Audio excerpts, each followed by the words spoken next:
اگر اللہ لوگوں کو ان کے ظلم کے سبب پکڑنے لگے تو ایک جاندار کو زمین پر نہ چھوڑے، لیکن ان کو ایک وقت مقرر تک مہلت دیے جاتا ہے، پھر جب وہ وقت آ جاتا ہے تو ایک گھڑی نہ پیچھے رہ سکتے ہیں نہ آگے بڑھ سکتے ہیں، اور یہ اللہ کے لیے ایسی چیزیں تجویز کرتے ہیں جن کو خود ناپسند کرتے ہیں،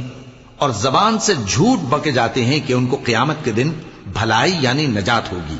کچھ شک نہیں کہ ان کے لیے دوزخ کی آگ تیار ہے، اور یہ دوزخ میں سب سے آگے بھیجے جائیں گے۔